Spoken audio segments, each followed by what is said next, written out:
Good day, fellow champions of inclusion. I'm A. Ron, and this is the Inclusive Dad Podcast, where we explore inclusion and make it practical.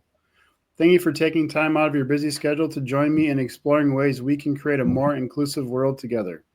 You are important, you matter, and you can make a difference. Today, my guest is Janet Elliott. Welcome to the show.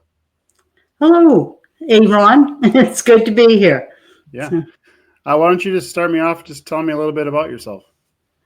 Okay, I was born in London, England. I grew up in Ontario, Canada, on the outskirts of Toronto.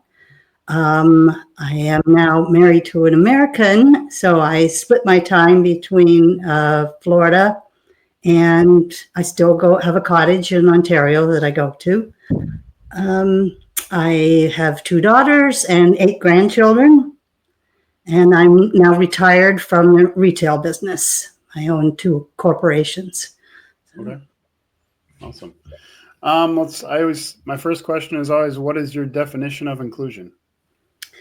Okay, for me, inclusion is all about providing access for anybody who has any kind of disability that would preclude them from being part of whatever they want to be part of. And I think in most cases, a lot of things have been done to include persons with disabilities like your daughter. And my brother, however, was born during a time in the early 60s, and they just didn't include children that had, and he was nonverbal autistic, and they just didn't include children like that. In fact, the opposite. Most of those kids that had, any kind of intellectual or developmental disability were usually put into an institution, and that's where they spent their lives. So I'm certainly glad to see how far we've come from those days. I've actually written a book. I just published it, and it's about my brother and about the early days of special education and autism. So, sure. But there's quite a bit in it about inclusion and how my parents made sure that my brother was included in, just even in just daily family things. That they adapted whatever it was so that he could be part of it. Yeah. So do you know were your parents did the doctors try to have your brother sent to an institution and your parents chose not to? The psychiatrists, that he ran into, because they had him tested for all the time. And, most of them were saying, well, it's a foregone conclusion. He'll have to go at some point, it's going to be too hard on you. He'll be better off, with others like him. And my parents just said, no, we want him to get whatever education he can get. And they fought hard. And the book includes all what they had to go through and what my brother had to go through. But some of the inclusion, for instance, my father used to, when we'd have a family party, like a birthday party, he would make up treasure hunts, and he would make clues for, the older ones. We would get riddles, and we had to figure out where the treasure hunt was. But my brother, he would draw little pictures for him so that he could look at the picture and see if he could figure out where his treasure was. And so just things like that to make sure he was included in the family and in whatever we were doing. But I've since then, as adults now, with all the various things that have been done to include, I was bowling just a couple of weeks ago with my stepson, and the person next to us was in a wheelchair. And you're thinking, okay, how does somebody in a wheelchair bowl? But he did have the use of the upper part of his body, and they gave him one of those ramps and he could roll the ball down. He was actually very good. I loved it. And recently on one of my walks, there's a group of men who get together and race remote control cars. Well, one of them has a son, I would say he's about 13 years old. and he spins. He's there, and I would assume he's autistic, and he's stimming, which is self-stimulation, because he's getting excited about the remote control cars. But everybody's allowing him to do that. Nobody's trying to stop him. Like that. They're accepting that this is what he needs to do in order to be included in the remote control cars. Yeah. There was a beach where my cottage is. Our township just recently installed a special rubber mat that goes from the sidewalk all the way down to the water's edge, so that anybody in a wheelchair or somebody with a stroller, whatever, they can't get through the sand, now they can get down and be right at the water's edge like everybody else. Yeah, so great. That kind of thing that to me is inclusion. Yeah. Those are great examples. I have a 22-year-old daughter, Cecilia. She actually was on the adaptive bowling team in school. So she used those ramps you're talking about. She's in a wheelchair. So yeah, that's how she bowled. She would get her wheelchair out there and they would help get the ramp and put the ball on and she'd push it.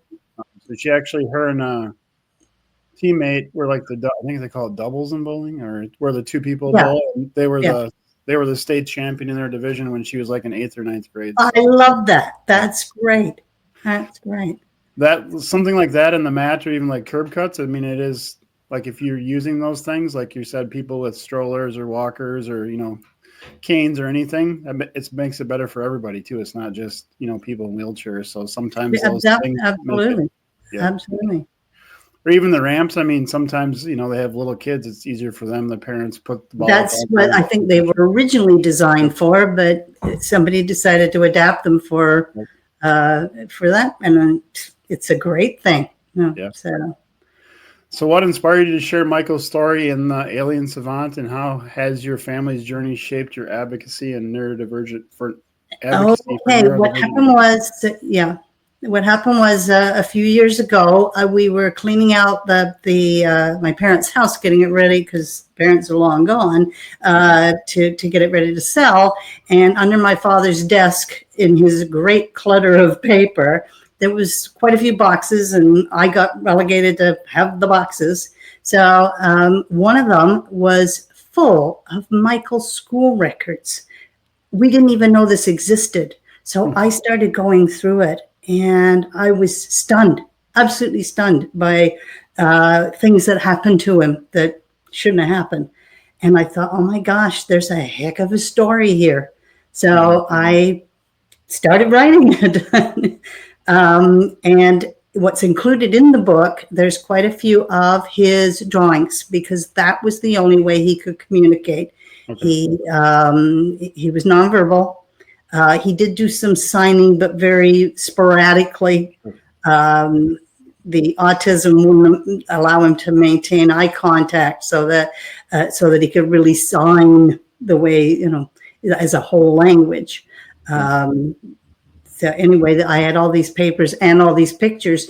So I included most of the pictures. There's 150 pictures and drawings in the book. In fact, the drawing on the front, that's one of his later drawings.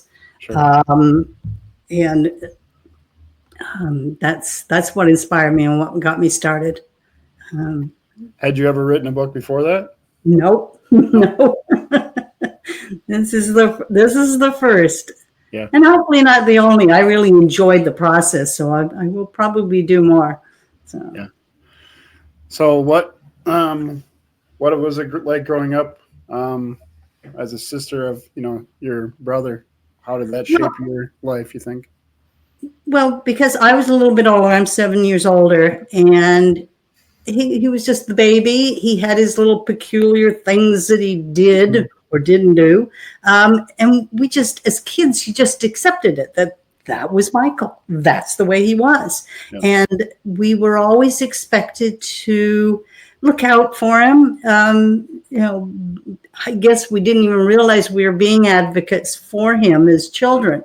Because if anybody called him names or we would absolutely come to his rescue. There was never any doubt about anything like that. And and if we were having a birthday dinner, he would be sitting there in his special chair, so. We never really thought much of it, and not till we were adults and realized that there were these problems, and we didn't know a lot of what was going on. And I don't think my parents did either, knew what was going on in his schools, in his residencies. He wasn't treated very well on a number of occasions, and they didn't make allowances for his autism, because back then they didn't even know the term autism. It wasn't even used. Children like him were just considered retarded, and they were all lumped together under that title. So, yeah, can you discuss like the historical deficiencies in special education during that time and how they compared to today's challenges? Well, as I said, most of these kids, like at the time that Michael was young, there were 20 institutions in Ontario. There's none anymore. They systematically closed them. The last one, I think, closed in 2009 because they realized it wasn't right, like shutting them away from society. That wasn't helping them, and it just was not a good situation. And so now they have, all kinds of agencies to help families if the child's going to stay in their family and grow up there. If they need help beyond that, there's now group homes for the adults who maybe don't have the family to help them. There's a lot more available than there was back then. Like they kept, because Michael was hearing impaired, the only things they had, they kept, trying to put him into deaf schools, and they just didn't have special education or enough of it within, so he was very frustrated, I'm sure, trying to cope as with how he was feeling, and they didn't understand because he couldn't sign properly. So he sounds like he never had a way to like communicate effectively where he could get his feelings across. Not really. It was his drawings. He did learn, eventually to sign single words. He could only understand visual thinking, which is a lot of autistics are visual thinkers. He could only communicate with words that were had a concrete meaning, a visual meaning. Anything abstract, he didn't understand himself, so he couldn't convey, and it was hard to teach him. He did fortunately have a few over the years teachers that understood him and were able to teach him. But it wasn't until, believe it or not, when he was an adult, when he was finished what education they were able to give him, that he was more inclusive things happened in that he was able to go to, my father got him into a ceramics class. Okay. And that woman was very understanding and very willing to work with Michael in his terms, in the way he worked. And he ended up producing some beautiful ceramic work, really nice. And then what my father did was got him into some community events and community shows with his ceramics, so he could show the community what could be done to help, people like this, and to accept somebody with autism or any intellectual or developmental disability. And then eventually, late in his life, he was in a computer art class. That's where he developed this one. And that woman became, Wendy became major in his life because she taught him so much. She taught him Adobe Photoshop, and without any language, just with, physically showing him how to do it. And he picked it up incredibly fast, because he had once he learned something, it was stuck there in his head, and he loved doing it. So, because it was a wonderful way for him to express what he wanted to tell people. But he did most of his telling us, when he wanted to tell us something, he would usually draw it. He would make almost like a cartoon strip what he wanted to have happen. Like so. That's awesome. Yeah. So it sounds like your dad the ceramics. He just tried the ceramics, and your brother liked it. Is that what happened? You just kind of tried it? Apparently, he'd done a little bit of it in school, Okay. and so my dad thought, okay, let's expand on that. Yep. But my dad was constantly trying to find him things to do because he didn't want him just sitting around in his room watching TV, because that's what he would have done, left to his own devices. And my dad thought, no, we can't waste what he has learned and the fact that we have had him out in the world, in the neurotypical world. So he constantly was finding him things to do, and he still continued to treat him like a neurotypical person, in that he had chores to do. He had to shovel the driveway and mow the lawn in the summer. He had to empty the dishwasher. That was one of his favorite chores, because he was so meticulous about it. Oh yeah, he was rather typical autistic OCD, but he had to have everything had to be perfect. So the yard probably looked nice too, then, huh? The artwork's amazing and so detailed. He would put his favorite television program was Star Trek. He was a Trekkie before there was such a thing, because he was right back at the original episodes. Yeah. And he liked anything to do with space. He liked Star Wars when it came out, and then Doctor Who. That was a favorite program. And I don't even know how he understood it, because he couldn't hear it. So I'm not sure how he understood what was going on, but he seemed to. But he would often incorporate a little tiny Starship Enterprise in the corner of his drawings. You wouldn't even notice it at first. You realize, oh, there it is. So it was kind of his signature thing to put an Enterprise in a picture. So, well, I have your book pulled up on Amazon, and the font is like Star Trek font, isn't it? Yes, it is. That's why we. Yeah. Good. Now that you said that, I looked at it. I'm like, yeah. Only a few people have noticed. Only a few people have noticed. Yeah. Well, when I grew up, my dad used to. I think he watches all the Star Trek stuff. So when he had it on, we watched it. So yeah, I recognized. Yeah, I just glanced down and like, oh, that looks like. Now that you say the Star Trek thing, that definitely looks like Star Trek. It is. That's cool. Yeah. Thank you for noticing. That's great. Yeah. I did something right.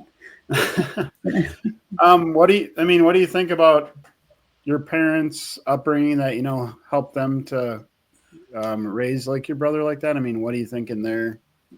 Okay, well, for instance, my dad grew up in wartime London, and he was just a kid. Like, he was only 8 or 9 years old, somewhere there.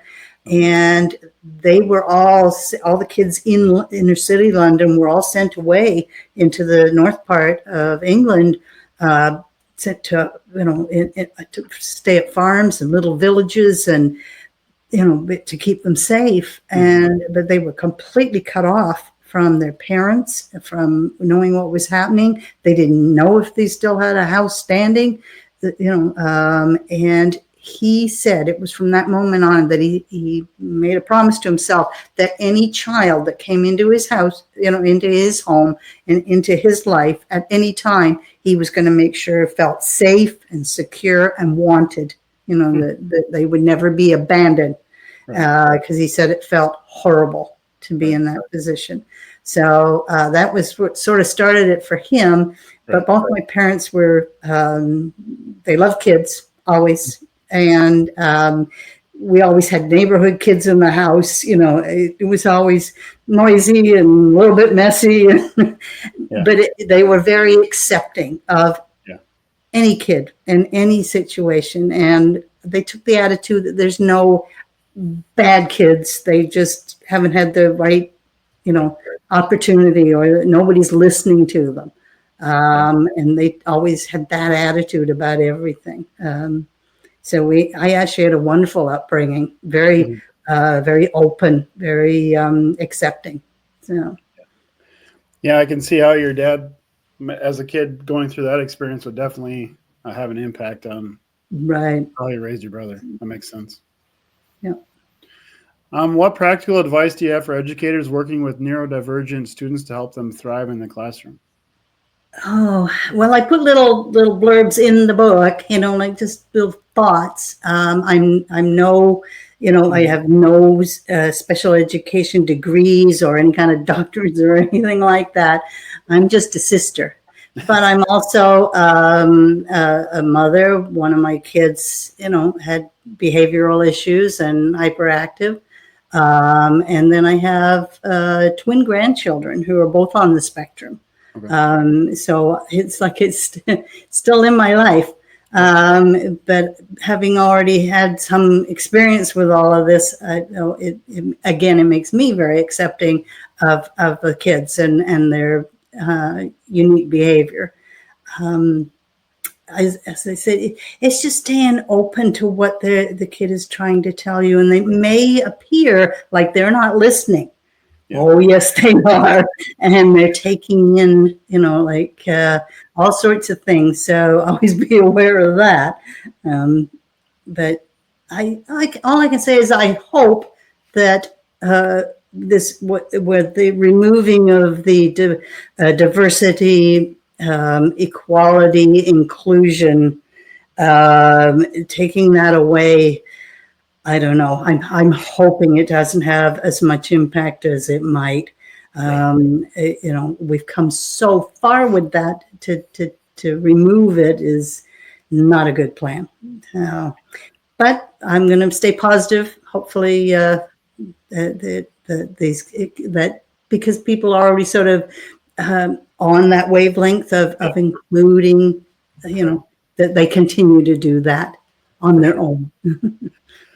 Yeah, it's definitely interesting times. And so my story, my daughter was sent to I call it a segregated classroom because based on her needs before I knew any better, and then wanted her to be included. And often I'd find myself, I did the research, knew inclusion was right, and then the school didn't agree with me or their version wasn't what I thought it should be. So I'd get upset at them, and kind of more recently came to the conclusion, I can't change how they think. I can control how I react to how they think, or Right. I can choose each day to make the world more inclusive for my daughter. So I'm hopeful that if all those of us that are for inclusion know it's the right thing, we continue to make our individual worlds more inclusive, that it'll still be around. It's just very discouraging, like you're saying, the the higher up level where it's being it's not okay right now. What they don't like it, and trying to get rid of it. It's just, I feel like if I can still go out into the community, make it as inclusive as I can for my child and everybody else. And if we all do that, we'll still be okay for sure. That's an important thing, is that as a parent and or a grandparent, that if you want your child, your special needs child included, you may have to be willing to volunteer and be part of whatever that activity is. I mean, I've been a Beaver Cub leader. I've coached junior bowling. I was a T-ball mother. I mean, because I knew that in order for me to help the other parents accept my child, I had to be there to show them how. Right. And to show the other kids too. If they can see that obviously I accept them and how they behave, then the kids will go along with it. So. Yeah, it is also a great point. As a parent, there was many times where it's why do I have to go and do this with my child? No, other parents don't have to, but if I didn't do it, sometimes she wouldn't be involved. So exactly. So quickly, you're like, why did I have to, drive her out onto the stage for one of her school concerts? They should have somebody there to do that. But it's I want her to participate. So, you say, hey, can we have somebody next time? But I'm still going to do it because I want her to participate. So right, yeah. How did Michael's talents as a savant influence your perspective on neurodiversity and the importance of understanding each individual's unique abilities? Well, that's just it. Each of these kids has a special something. Right. They all do. It may not be readily apparent, but as an instructor, as a parent, as whoever, find what that thing is, that talent, that whatever it might be, and work on it, use it, because it's going to build that child's self-esteem. It's going to make them feel accepted, and that somebody's understanding them, and they just, when you show them that what they've, like when my brother's art, when we would tell him that it was beautiful, he would get so excited because he wanted us to like what he had done. And so, yeah, that's the biggest takeaway. Sure. What message do you hope parents and educators take away from your memoir, especially regarding advocating for neurodivergent children? That's probably just realizing that all the persons who work in the field now, all those social workers and agencies and the special ed teachers and the teachers' assistants, how wonderful it is to have them now. And because in my brother's time, we didn't have enough of them. We have very few. In fact, unfortunately, most of the ones that, especially the ones who looked after him in the residences that he had to stay in, they didn't understand him. They wanted him to be a certain way, and they just wouldn't accept any other behaviors or methods of teaching him. And that was sad. But we've come a long way from that. We're now realizing that's why each of these kids have their own individual education programs, their IEPs, because each one has different talents and different strengths and weaknesses, so that you can work on those strengths and then help them with the weaknesses or the areas that they're not. And almost any kid is like that, but it's just more pronounced with the neurodivergent kids, so. For sure. Yeah. What is one tip you can share to help the listeners be more inclusive today? Just something that everybody can start doing today to be more inclusive. Just learning that whatever they read my book. it explains a lot about the way autism can present itself. And I've had a few people that have read it and said, I didn't know that. I've seen that, or I've seen a child who did that. I didn't realize what was happening. And that's is learn as much as you can about them so you feel more comfortable around them. I mean, your neurotypical people, if they've not, as you said, when you'd never had any contact with anybody with a physical disability until your own daughter came along. And, so if any of these people want to understand it, and if their child is a neurotypical, it doesn't have any issues, find out about the other kids in the class. Make sure that your child is being kind to those other kids, and that they're not, they're trying to understand. Because some of these kids, if the parents never talk to them about it, they're not sure about these, children that don't act the same as themselves. Yeah, so. For sure. Is there anything you want to talk about that we haven't discussed yet? I don't think so. I did see just recently it was an past episode of America's Got Talent, and it was two sisters, and the older one was a ballerina. The younger one was in a wheelchair, and very obviously wanted to be a ballerina. Well, the two of them had worked out using the wheelchair, and she was dressed in a tutu, and she was, and she was a ballerina, and the older, physically capable one was using the wheelchair as her bar and to move around. It was beautifully done. And the joy on this child's face, the one in the wheelchair, was just told you how important inclusion is. So. Yeah. I'll have to look that up.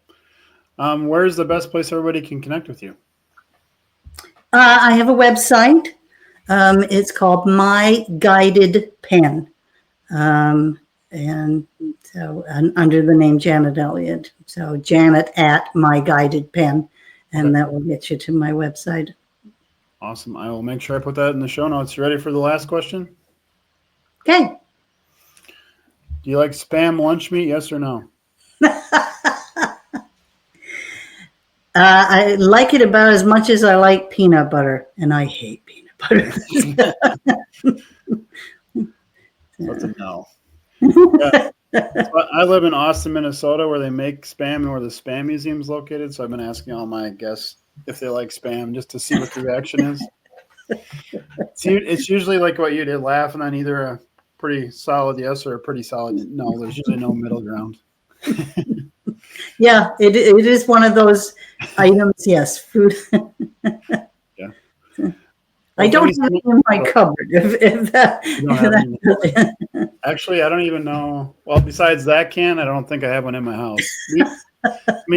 I'll eat it. We maybe get it once a year, slice it and fry it up, but it's not like a staple. So. Okay.